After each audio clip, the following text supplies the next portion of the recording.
Hey guys, Will here. So we've got a bit of a how-to video for you guys today. I've had the opportunity recently to jump into a couple of mates' sim rigs and been absolutely shocked and surprised. And sorry guys if you're watching this, but the way you guys had your pedals set up was absolutely terrible. So today what we're gonna do is we're gonna take it back to the fundamentals. Now, regardless of how you like your pedals to feel underfoot, there are a couple of things that are absolutely fundamental to making sure that you're getting the most out of the set of pedals that you have and making sure that you're able to drive quickly and consistently. So that is exactly what we're going to be going through in today's video. This is definitely one you're going to want to share with your sim racing mates. So let's dive in. So I have the Acertec Invicta hydraulic pedals installed on my daily driver sim rig, and their software is actually really clear and easy to understand. Now, the principles that we're going to be going through today are going to be pretty much exactly the same, regardless of what load cell or hydraulic pedals you happen to have on your sim rig. But if you are looking for specific instructions for your particular set of pedals, chances are we've done a review of them already, and we always include this same process in all of our full review videos. So if you just search boosted media, the pedals that you own, review, and then jump to the software and calibration section of that video, that'll take you through the exact process for your particular pedals. But as I said, all the same principles that we're going through today will apply regardless of what type of load cell or hydraulic pedals you may own. So let's dive in now. Now, the first thing that I'm going to suggest you guys do is actually, if you can, with the software that you have, save the calibration that you've got in place for your pedals right now. What we're going to be doing, chances are it's going to change the feeling of the pedals completely for you, and you will find that you will be slower to begin with. Muscle memory is a massive thing, particularly when it comes to braking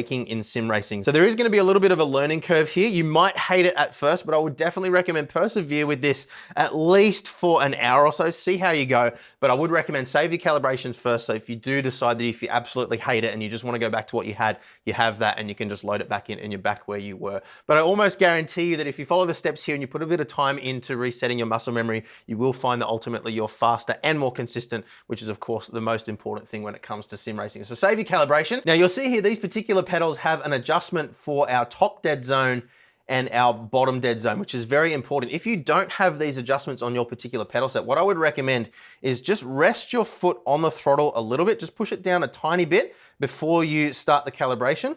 And that is gonna set your minimum point with a little bit of dead zone there. So we're gonna hit calibrate, and then we're gonna push the pedal to a little bit before the maximum mechanical travel here. So that's gonna add a little bit of top dead zone without having an adjustment for it. So we'll go complete.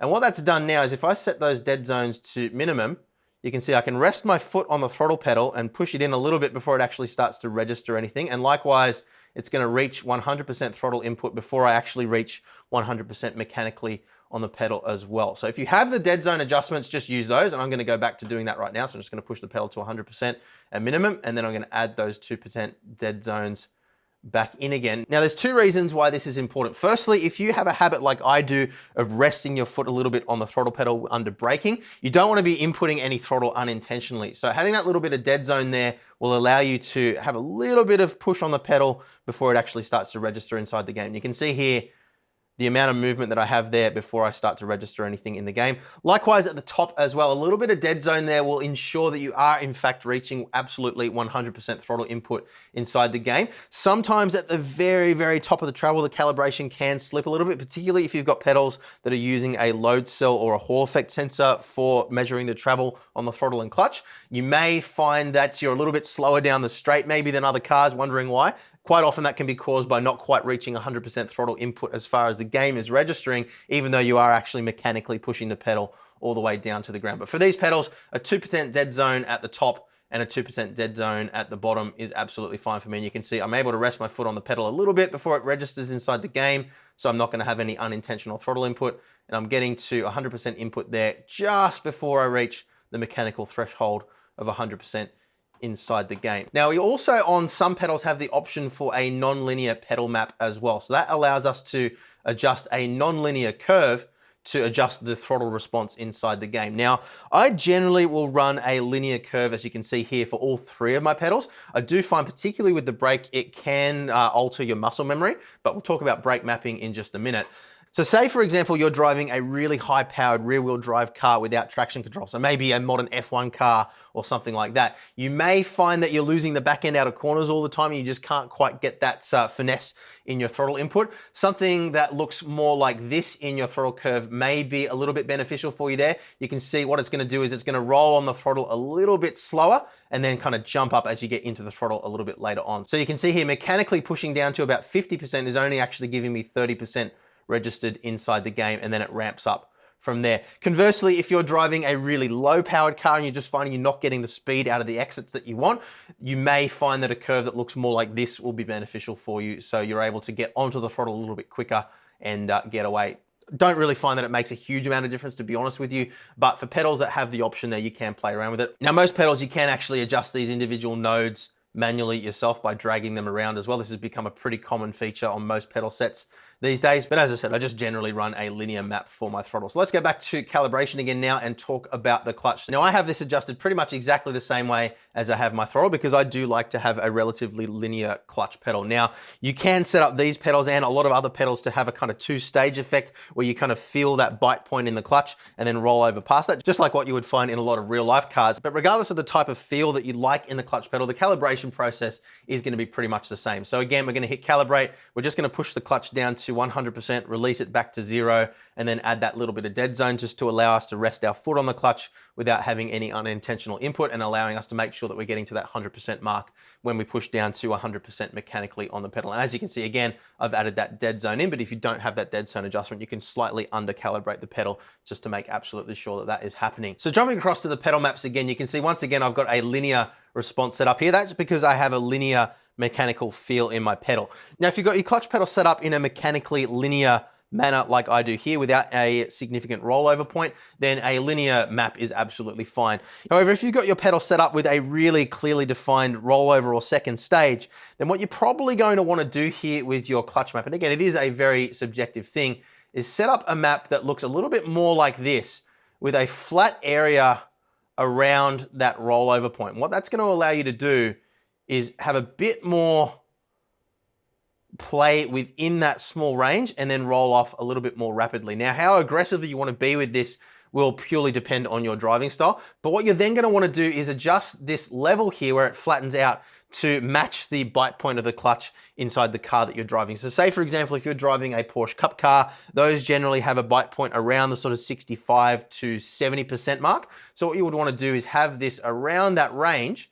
And what that's going to allow you to do is make sure that you're able to mechanically feel where that bite point is and have it in exactly the right sweet spot for then releasing the clutch and getting underway. But if I was running this pedal in more of a sort of two-stage mechanical setup, I would probably have a little bit less aggressive a curve than that, have it something like this so that I can still have a little bit more finesse in my release once I'm underway, but still have a bit of a flat area around that bite point just to give me a little bit more control and a little bit more, I guess, scope of movement in the pedal without getting outside of that sweet spot for the car that I'm driving. I'm going to set that back to linear again for now because I have a linear mechanical pedal. And let's jump back into calibration now and talk about brake. This is where things get really, really important. Now, when it comes to braking, there's a couple of really important fundamentals to understand before we even get into calibration of the pedal. This is going to make the actual calibration process make a lot more sense to you guys. So the first thing to understand is that a tire has the most braking efficiency, is able to stop the car most quickly when it's actually slightly under rotating or rotating a little bit slower